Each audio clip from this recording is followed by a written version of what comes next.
soal ketuhanannya sudah jelas lah, Yesus itu Tuhan. Ya, Kan kalau sudah jelas, banyak kali silakan, juga silakan, Pak. sebetulnya. Hah? Kenapa? Silakan jabarkan aja. Nanti sama Ustaz Nah, datang. di sini Ya. pas ada. Jadi berbicara tentang Yesus itu adalah Tuhan ya sudah jelas terdapat di dalam Alkitab kami. Itu tidak bisa dibantah lagi. Tetapi cuma kan Muslim hanya memahami bahwa Yesus itu hanyalah utusan. Tetapi betul, dia itu adalah utusan, tetapi bukan hanya sekedar utusan, karena dia juga mengutus murid-muridnya. Bahkan dia mengutus malaikat. Apakah ada utusan yang mengutus malaikat-malaikat? Jadi Yesus betul utusan, tetapi bukan hanya sekedar utusan. Tapi dia juga adalah Tuhan. Itu sebabnya di dalam kitab kami, di dalam Yohanes, Oh, dimarahi dia. dalam Yohanes, Ya lanjut, Bang, pakai data. Lanjut. Yohanes 1 ayat 1, pada mulanya ada firman, firman itu bersama-sama dengan Allah, dan firman itu adalah Allah. Dan ayat 14, firman itu atau firman itu telah menjadi daging. Daging dalam hal ini ya Yesus.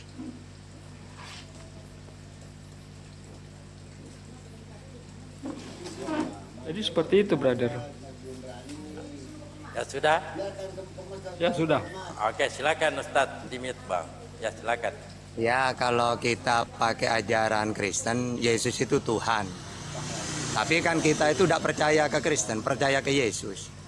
Karena Yesus ngaku utusan untuk Israel, ya udah.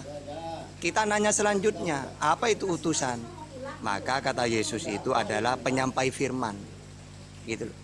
Jadi Nabi Muhammad ngaku utusan. Yesus ngaku utusan. Musa ya utusan. Pertanyaan kedua, apa tugasnya utusan? Yohanes 3:34, penyampai firman. Mana firman yang mana dalilnya Yesus menerima firman?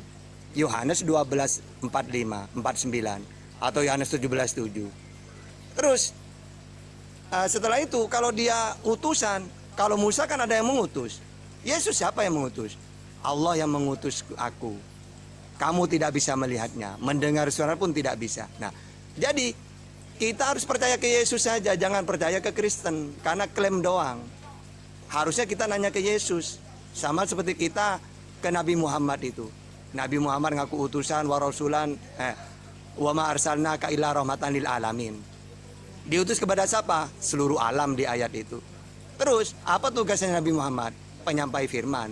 Wa ma yantiqu anil hawa in huwa illa wahyu yuha. Terus Tuhannya siapa? Ya Allah. Allahul ladzi la ilaha illahu. Tiada Tuhan selain Allah. Terus kalau ingin hidup yang kekal bagaimana dalam Islam? Ya la ilaha illallah Muhammad Rasulullah. Mentuhankan Allah, Muhammad utusannya Allah. Begitu juga Yesus. Yesus ngaku utusan, seorang nabi, penyampai firman, mentuhankan Allah. Makanya kata Yesus, mengenal engkau satu-satunya Allah. Nah, satu-satunya Allah. Terus kamu Yesus dan mengenal Yesus sebagai utusan. Udah. Jadi kita itu jangan percaya ke pendeta atau ke orang Kristen. Tidak punya dalil mereka. Kita percaya ke Yesus saja. Ya gitu. Silakan. Yesus sendiri mengatakan, akulah yang awal. Wahyu pasal 22 12 mulai. Sesungguhnya aku datang segera dan aku membawa upahku untuk membalaskan kepada setiap orang menurut perbuatannya. Hanya Allah yang bisa melakukan itu. Aku adalah Alfa dan Omega, yang pertama dan yang terkemudian, yang awal dan yang akhir. Al-Hadid ayat 3, dialah yang awal, dialah yang akhir. Hanya Allah yang berani mengatakan seperti itu. Wahyu pasal 1 ayat 7. Lihatlah, dia datang dengan awan-awan dan setiap mata akan melihat dia. Juga mereka yang telah menikam dia dan semua bangsa di bumi akan meratapi dia. Ya amin. Ayat 8, aku adalah Alfa dan Omega, firman Tuhan Allah yang ada dan yang sudah ada dan yang akan datang dan yang maha kuasa. Memang ketika Yesus datang ke dunia ini dia memang sebagai manusia, tetapi pada hakikatnya dia adalah Allah juga. Makanya ketika dia datang di dunia ini dia merasakan seperti apa yang dirasakan oleh manusia, merasa lapar, mengantuk dan sebagainya. Namun satu hal yang dia tidak lakukan, dia tidak pernah berbuat dosa. Dan dia itu adalah Allah, pencipta. Pada mulanya adalah firman, firman itu bersama-sama dengan Allah dan firman itu bersama-sama dengan Allah, dan firman itu adalah Allah, dan segala sesuatu dijadikan oleh Dia. Tanpa Dia tidak ada yang telah ada. Jadi Dia adalah pencipta. Ya, kalau kita merujuk juga dalam Al-Quran Anda, Yesus walaupun ya serupa tapi tak sama, Isa itu menciptakan burung. Tidak ada yang bisa menciptakan selain Allah. Dan yang paling yang tidak bisa dilakukan oleh manusia, seorang manusia atau utusan bisa memberikan upah hidup kekal. Tidak ada satu oknum yang bisa memberikan hidup yang kekal kecuali Allah. Oke? Oke. Sekarang Assalamualaikum warahmatullahi wabarakatuh. Nyimak dulu. Oke. Katanya Yesus bisa memberi hidup yang kekal. Nah iya. Tapi hidup yang kekal itu mengaku Yesus sebagai utusan, bukan sebagai Tuhan. Berarti Kristen tidak ada yang kekal itu. Ia kekal tapi di neraka, bukan kekal di surga. Karena kata Yesus hidup yang kekal itu mentuhankan Allah, mengakui Yesus sebagai utusan. Nah berarti yang kekal siapa? Islam di surga kata Yesus. Tapi makanya jangan percaya ke Kristen. Yang kedua, Yesus itu adalah Allah sendiri. Lagi-lagi jangan percaya ke Kristen tidak punya dalil. Saya ngasih ke Yesus. Tunggu di mute dulu. Di mute. Nah, jadi tadi orang Kristen ini kan tidak punya dalil. Katanya Yesus itu adalah Allah itu sendiri. Padahal kalau saya nanya ke Yesus, enggak. Yesus, kamu itu siapa? Utusan. Tuhanmu di mana? Di langit. Matius 18:19, Matius 23:9. Nah, makanya aku akan pergi kepada Bapakku dan Bapakmu. Yohanes 20:17. Jadi jelas di sini Yesus bukan Allah. Bahkan Yesus itu utusan. Utusan tidak lebih tinggi daripada yang mengutus, yaitu Allah. Yohanes 13:6. Jadi ketika Kristen mengatakan Yesus adalah Allah, ketika saya nanya ke Yesus, ternyata bukan katanya. Dia utusannya Allah. Allahnya ada di langit.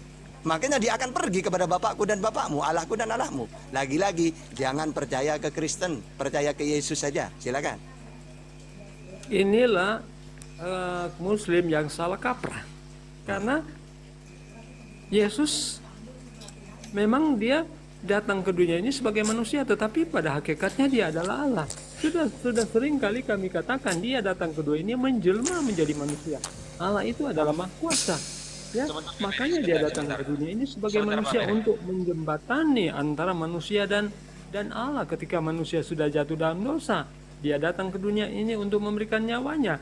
Dan itu pengakuan Yesus, ya, aku datang bukan untuk dilayani, tetapi untuk melayani, bahkan untuk memberikan nyawaku sebagai tebusan. Itu pengakuan Yesus. Dan Yesus sendiri katakan, akulah jalan kebenaran dan hidup, tak seorang pun datang kepada Bapa kalau tidak melalui aku. Tidak ada satu manusia yang akan ke surga kalau tidak melalui Yesus. Jadi pengakuan Yesus, ya, akulah jalan kebenaran dan hidup, tak seorang pun datang kepada Bapa kecuali melalui aku. Jadi Yesus sendiri mengatakan, dan Yesus sendiri mengatakan, akulah Alfa dan Omega, yang awal dan yang akhir. Di Al-Quran Anda kalau saya mau tanya, siapa yang dialah yang awal dan dia yang akhir? Apakah itu Nabi atau Rasul? Tidak, itu adalah Allah sendiri. Ya, Yesus mengatakan sendiri, akulah yang awal dan yang akhir. Kemudian di Yohanes 1 ayat 1 sampai 3 itu demikian, akulah pada mulanya adalah firman itu bersama-sama dengan Allah, dan firman itu adalah Allah. Segala sesuatu dijadikan oleh Dia, tanpa Dia tidak ada yang diciptakan, ada. Dan Dia telah menjelma menjadi manusia, Yohanes 1 ayat 14. Jadi jelas sekali, ya, dalam Alkitab kami bahwa Yesus itu adalah Tuhan, Yesus itu adalah Allah, Yesus itu adalah utusan, betul, tapi bukan hanya sekedar utusan. Yesus itu adalah Tuhan dan Juru Selamat, Yesus itu adalah Mesias. Tidak ada yang bisa mengaku, yang bisa memberikan upah hidup yang kekal kecuali Yesus. Anda bilang Yesus akan memberikan hidup yang kekal di neraka. Wah, tidak ada itu, brother, tidak ada ayatnya. Jangan mempelesetkan. Ya, jangan mempelesetkan ayat bahwa Yesus mengatakan bahwa Dia akan memberikan hidup kekal di neraka. Oh, tidak ada itu, brother. Tidak ada satu ayat yang mengatakan demikian. Janganlah kalian memutarbalikan ayatnya. Oke, lanjut. Jadi hidup yang kekal itu, saya nanya ke Yesus, Ternyata jawabannya mengakui dia sebagai utusan saja. Sedangkan yang dituhankan harus Allah. Di mana dalilnya? Yohanes 17:3, Yohanes 5:24, Matius 19:16. Jadi kalau Kristen mengatakan hidup yang kekal mentuhankan Yesus, gak punya dalil. Lagi-lagi kita harus percaya kepada Yesus. Jangan percaya ke Kristen. Karena Kristen gak punya dalil bahwa hidup yang kekal mentuhankan Yesus, gak ada dalilnya. Terus katanya, Yesus turun ke dunia untuk menyerahkan nyawanya. Lagi-lagi Kristen berbohong. Karena ternyata Yesus gak ingin dia mati. Iblis yang ingin dia mati. Coba kita baca Yohanes 8:37. Memang aku tahu kalian ini keturunan Abraham. Namun kalian mau membunuh aku karena kalian tidak mau menerima pengajaranku. Apa yang kulihat pada bapakku itulah yang kukatakan. Sedangkan kalian melakukan apa yang dikerjakan bapakmu kepadamu, yaitu iblis. Mereka menjawab, bapak kami ialah Abraham. Kata Yesus, kalian betul-betul anak Abraham. Kata Yesus, pastilah kalian melakukan apa yang dilakukan oleh Abraham. Iblislah bapakmu. Jadi mereka mau membunuh Yesus, dikatakan iblis, gitu loh. Akhirnya iblis dah putus asa. Yesus ini wong saya ingin dia mati, malah dak mati-mati. Ya sudahlah, saya mau melibatkan Yudas saja supaya Yesus mati. Akhirnya di Yohanes 13:2 mereka sedang makan bersama dan iblis telah membisikkan rencana dalam hati Yudas Iskariot, anak Simon, untuk mengkhianati dia. Maka masuklah iblis ke dalam Yudas yang bernama Iskariot, seorang dari ke-12 murid. Nah di sini jelas sekali iblis, ya. Terus apa? Nah nanti setelah ketika iblis memberitahu tempat sembunyinya Yesus, Yesus sendiri gimana? Sembunyi dia, tidak menyerahkan, ya. Dia itu sembunyi dan berdoa, ya. Di mana dalilnya? Di sini Matius 26:38. Lalu katanya kepada mereka, hatiku sangat sedih karena aku mau dibunuh oleh iblis. Ya, seperti mau mati rasanya. Tinggallah di sini dan berjaga-jagalah dengan aku. Matius 3:9. Maka ia maju sedikit lalu sujud dan berdoa. Katanya, ya Bapak, jikalau sekiranya mungkin, ya jangan mati saya Bapak. Ya, tidak menyerahkan dia. Akhirnya karena bapaknya kasihan, ya udah. Kalau dalam Islam dia diangkat karena nangis-nangis. Nah setelah diangkat, ternyata apa? Paulus yang berperan setelah itu. Apa? Yesus disalib itu suatu kebodohan, kata Paulus. 1 Korintus 1:2-3. Tetapi kami memberitakan Kristus yang disalibkan untuk orang Yahudi suatu batu sandungan. Dan untuk orang-orang bukan Yahudi seperti Kristen satu kebodohan, bodoh kalau percaya, kata Paulus. Ya, makanya terus apa tujuan Paulus memberitakan Yesus mati? Supaya jadi Tuhan. Karena kalau manusia ingin menjadi Tuhan, kalau pagan harus mati dulu. Kisah Para Rasul 2:3-6. Jadi seluruh hukum Israel, kaum Israel harus tahu dengan pasti bahwa Allah telah membuat Yesus yang kamu salibkan itu menjadi Tuhan dan Kristus. Terus Roma 14:9. Sebab untuk itulah Kristus telah mati dan hidup kembali supaya ia menjadi Tuhan. Nah, seperti ajaran pagan, kalau manusia ingin menjadi dewa, ya harus mati dulu. Ya, karena kalau tidak mati ya selamanya dia jadi manusia. Nah, inilah ajaran sesat kayak gitu ya. Jadi Yesus tidak menyerahkan diri, tapi dia sembunyi, ketahuan sama iblis. Gitu loh ya. Mau lari kemana kamu? Mati kamu. Kamu ngajarin tauhid. Kamu mati dulu. Kalau kamu tidak ada, baru saya akan menyesatkan manusia bahwa Tuhan itu Trinitas. Ya jelas setelah Yesus tidak ada, beneran terjadi iblis ini. Perannya terjadi lewat Paulus. Maka ajaran Kristen menjadi Ayo, jangan percaya ke Yesus. Yesus itu tauhid, kita Trinitas saja. Gitu. Silakan. Oke. Anda bilang Yesus bersembunyi. Wah, itu ngawur, brother. Di dalam Matius pasal 26 ayat 36 ya, di Taman Getsemani. Maka sampailah Yesus bersama-sama muridnya ke suatu tempat yang bernama Getsemani. Lalu ia berkata kepada murid-muridnya, duduklah di sini sementara aku pergi ke sana untuk berdoa. Dia itu untuk berdoa, bukan untuk bersembunyi. Berarti Anda sudah berbohong. Kemudian Anda bilang dia tidak menyerahkan diri. Sebelum dia disalibkan, dibunuh, dia sudah menubuatkannya. Ya, di dalam Matius pasal 6, pasal 17, pemberitaan kedua tentang penderitaan Yesus. Pada waktu Yesus dan murid-muridnya bersama-sama di Galilea, ia berkata kepada mereka, anak manusia akan diserahkan ke dalam tangan manusia, dan mereka akan membunuh dia, dan pada hari ketiga ia akan dibangkitkan. Maka hati murid-muridnya pun sedih. Jadi sebelum dia dibunuh, sebelum dia disalib, dia sudah nubuatkan. Bahkan Yudas yang pada malam perjamuan kudus, dia sudah menyatakan bahwa ada di antara kalian akan menyerahkan kepadaku. Tetapi Yudas sudah dikeraskan oleh iblis. Dia sudah mengetahui segala sesuatu. Itulah ya, kehebatan Tuhan kita Yesus Kristus. Karena sebelum dia disalib, dia sudah apa? Menubuatkannya. Dan itu terjadi ketika pada hari ketiga dia bangkit dan naik ke surga, dan itu disaksikan oleh murid-muridnya. Muncul satu kitab 14 abad kemudian yang mengatakan bahwa Yesus itu diserupakan. Siapa yang diserupakan tidak tahu, tempatnya diserupakan tidak tahu, latar belakang itu orang itu diserupakan tidak tahu, semuanya tidak tahu. Katanya di Hud ayat 1 Al-Quran mencatat, menuliskan secara terperinci. Terperinci apa ini? Apakah itu terperinci? Enggak lah, karena tidak jelas penulisnya, tidak jelas siapa yang disalibkan, yang diserupakan itu apa.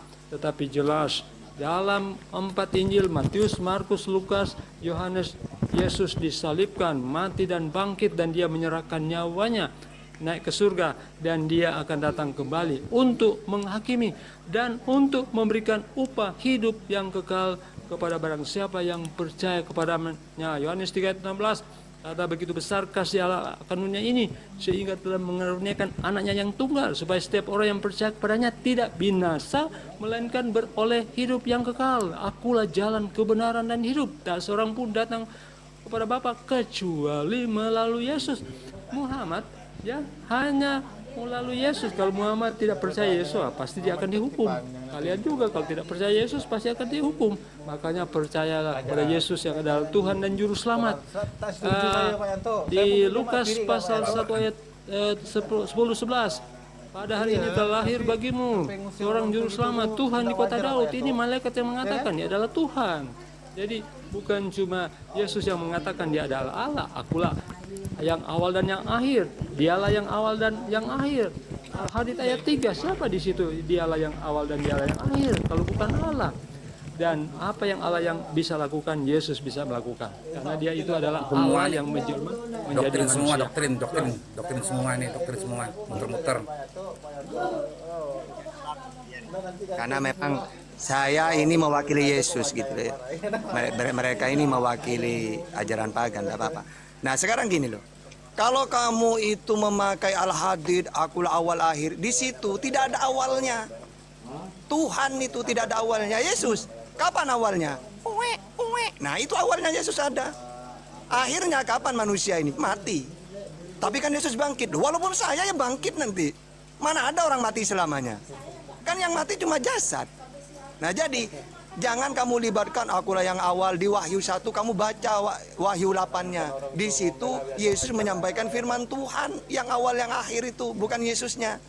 Yang kedua, kamu Yesus tidak melarikan diri sembunyi. Loh, kata siapa? Kalau dia tidak sembunyi, ngapain iblis membisikkan ke Yudas untuk memberitahu? Akhirnya kata orang Roma, Yudas, ayolah beritahu tempatnya.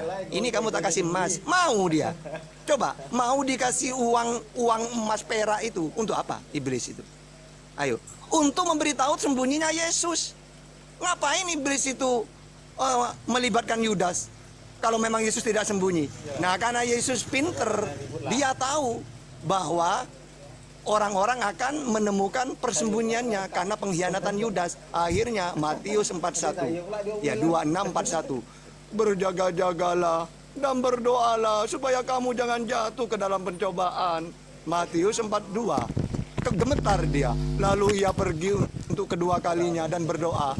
Jadi untuk apa dia kalau tidak sembunyi, berdoa, berjaga-jaga, meminta ke murid-muridnya, ayo jaga-jaga. Ya Bapakku, jikalau kawan ini tidak mungkin lalu kecuali apabila aku meminumnya. Nah akhirnya karena bapaknya kasihan, akhirnya dalam Lukas 22:43, kasihan Tuhan, maka seorang malaikat dari langit menampakkan diri kepadanya untuk memberi kekuatan. kata Tuhan ibaratkan gini, waduh, Yesus kok ketakutan ya karena mau ditangkap ya. Ya udah malaikat, datanglah kamu ke dia, beri dia kekuatan. Nah, masa Tuhan diberi kekuatan ya. Nah, sehingga apa? Jelas di situ. Ya, Yesus memang sembunyi, bukan menyerahkan nyawa, ketakutan dia. Bahkan di ayat yang lain, Yesus itu gemetar sampai keringatnya berbintik-bintik. Kalau tidak sembunyi, ngapain dia takut berbintik-bintik sampai keringatnya? Jadi kamu itu tidak tahu kisahnya Yesus sembunyi. Ya, tapi karena iblis lebih pinter, tetap akhirnya ketahuan dia. Nah, Allah itu tahu. Nanti kalau Yesus ini benar-benar ditangkap, dia ditelanjangin, diludahin, ya, pakaiannya dibuka, mati terkutuk. Akhirnya Allah selamatkan. Wa makaru wa makarallah. Wallahu khairul makirin. Dengan tipu dayanya iblis dan Yahudi ingin mempermalukan Yesus, maka wallahu khairul makirin. Allah sebaik-baik tipu daya. Maksudnya apa? Allah selamatkan. Gitu loh. Jadi intinya masalah penyaliban itu, kalau Kristen percaya yang disalib itu Yesus, berarti harus percaya bahwa Yesus itu terkutuk. Terkutuklah manusia Kristus yang disalib itu. Ya. Jadi kalau Islam kan tidak percaya. Islam itu mengatakan yang disalib itu orang lain. Ya. Nah, sekarang gini, kalau kita percaya Yesus itu disalib, berarti kita harus percaya bahwa Yesus terkutuk. Nah, Tuhan tidak mau. Nabinya mati terkutuk, tidak mau. Ditelanjangin, nggak mau. Dilihat orang-orang tidak pakai apa-apa. Akhirnya wa makaru wa makarallah, selamatkan. Nah, gitu. Silakan. Tidak ada yang memberikan kepada Yudas emas 30 keping perak, brother, bukan emas. Dan tidak ada dalilnya Yesus bersembunyi.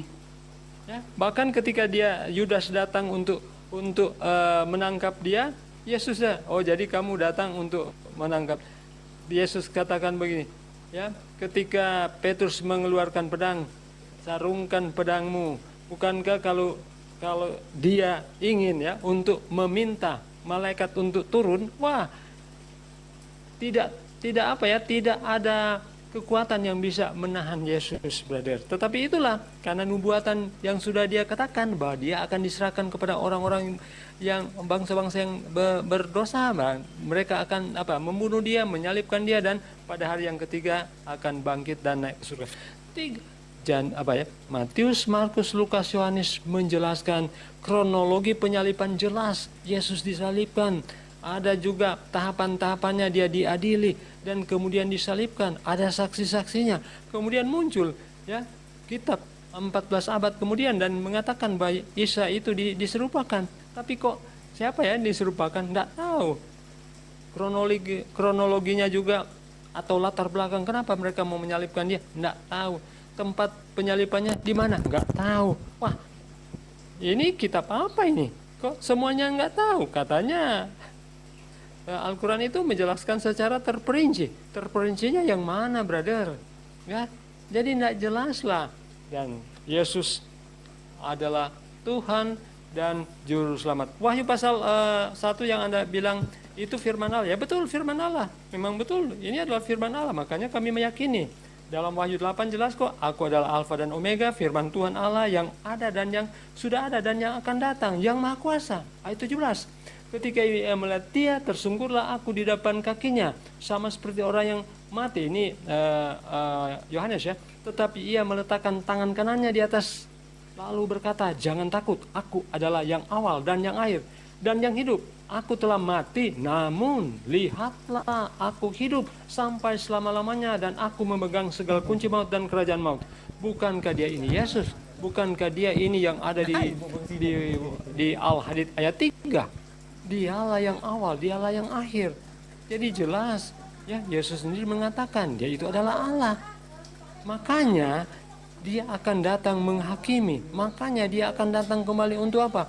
Memberikan upah hidup yang kekal. Makanya ketika dia akan datang di dalam Injil Matius, malaikat-malaikat akan datang untuk apa? Bersama-sama dengan dia, datang dengan segala kemuliaan dan akan mengumpulkan semua bangsa, dan semua bangsa akan meratapi dia. Bukankah dia adalah Allah satu-satunya? Makanya jelas sekali Yesus itu adalah Tuhan dan Juru Selamat. Yesus itu juga adalah Allah yang menyelamatkan manusia yang berdosa. Oke. Oke, jadi jelas ya. Tadi saya sudah ngasih dalil bahwa Yesus bersembunyi. Kenapa ketahuan? Karena iblis membisikkan kepada Yudas. Itu dalilnya jelas. Bahkan kalau dia mati, ya, terus ketika bangkit apakah jadi Tuhan? Tidak. Justru jadi hantu. Ya, coba dalam Lukas 24:37. Tetapi terkejutlah mereka ketika melihat Yesus bangkit dengan ketakutan. Waduh, ini kan tadi mati ini. Sebab disangkanya hantu. Loh, kok bisa? Seharusnya kalau mereka ini tahu Yesus Tuhan, ya saya udah nyangka pasti bangkit dia. Wong dia Tuhan. Seharusnya kan gitu. Tapi enggak, ternyata disangka hantu. Ini juga ada di Lukas 24:39. Tengoklah tanganku, kok kamu nyangka aku hantu muridku? Capek-capek saya mati bangkit kok dikira hantu. Tengoklah tanganku dan kakiku ini, inilah aku sendiri. Jamahlah aku dan lihatlah, karena hantu tiada berdaging. Loh, saya ada dagingnya. Waduh, gimana ini kok saya itu disangka hantu? Oh tenang, nanti ada LHI di Indonesia ditambah H menjadi Tuhan. Tidak apa-apa kamu sekarang nyangka saya hantu. Nanti di Indonesia saya ini diberi H, huruf H ditambah menjadi Tuhan. Gitu ya. Itu ceritanya gitu. Ya. Jadi gak ada Yesus bangkit itu kan dia hantu gitu.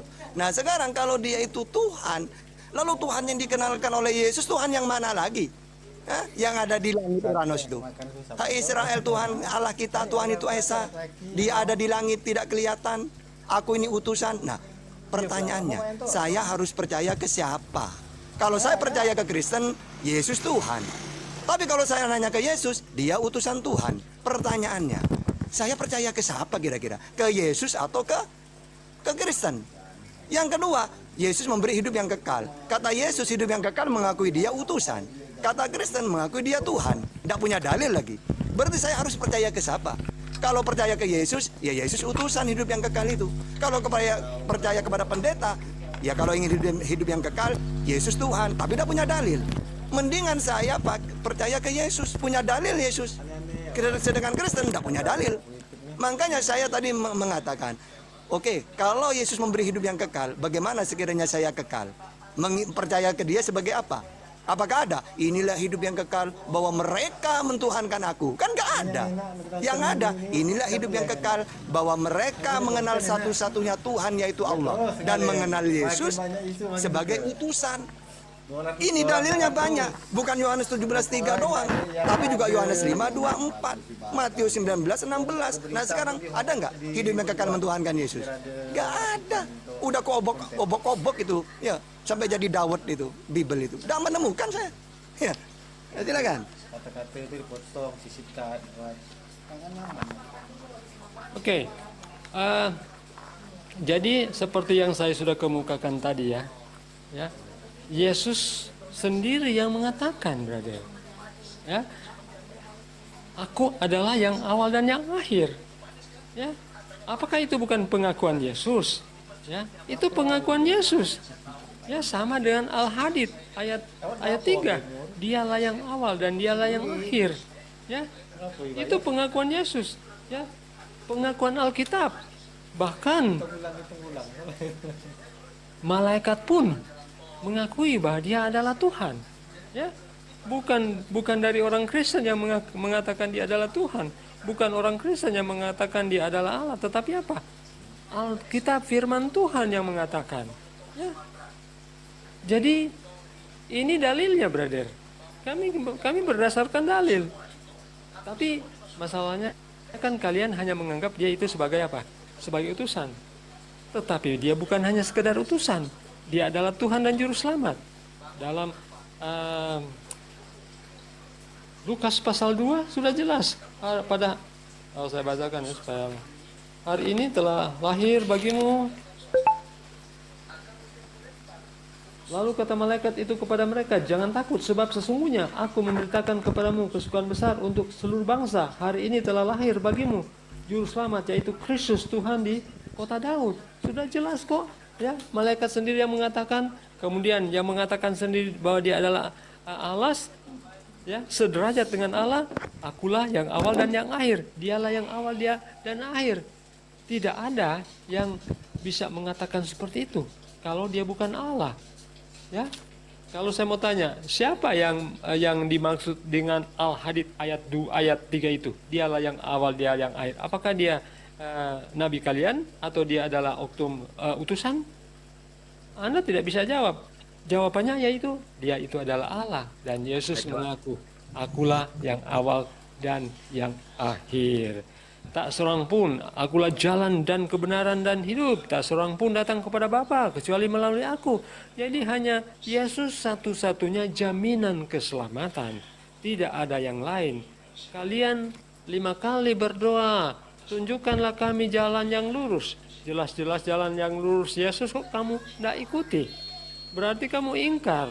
Ya. Di dalam Al-Quran Anda kan tidak ada satu nabi atau utusan berani mengatakan, atau Al-Quran Anda mengatakan, oh si A adalah jalan lurus, ikuti dia. Tidak ada selain Isa. Isa adalah jalan lurus yang harus diikuti, tetapi kalian ingkar. Sampai sekarang kalian tidak mengikuti Isa, tetapi apa? Malah mengikuti Muhammad.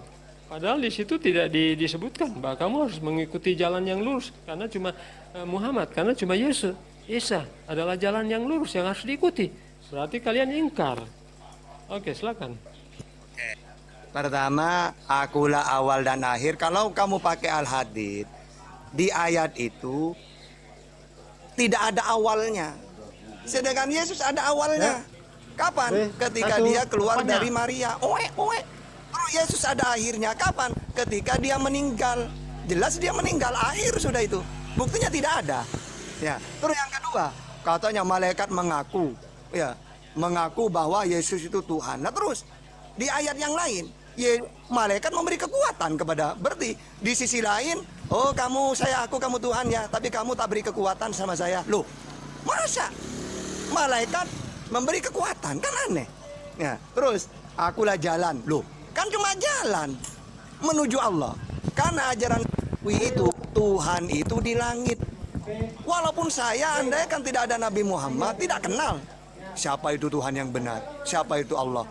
Karena Allah mengutus Nabi Muhammad, akhirnya kami diceritakan Tuhan itu Esa, tidak kelihatan, tidak serupa dengan apapun. Taunya dari siapa? Dari Nabi Muhammad. Berarti Nabi Muhammad jalan, sama seperti Yesus. Yesus memberi jalan pada Tuhan. Kata Yesus, Tuhan itu Esa, hai Israel, Tuhan Allah kita Tuhan itu Esa. Dia tidak kelihatan. Yohanes 5:37, ada di langit. Matius 18:19. Terus yang terakhir, mana dalam Al-Quran akulah jalan yang lurus selain Yesus? Oke, saya kasih Al-Quran. Asyura ayat 52.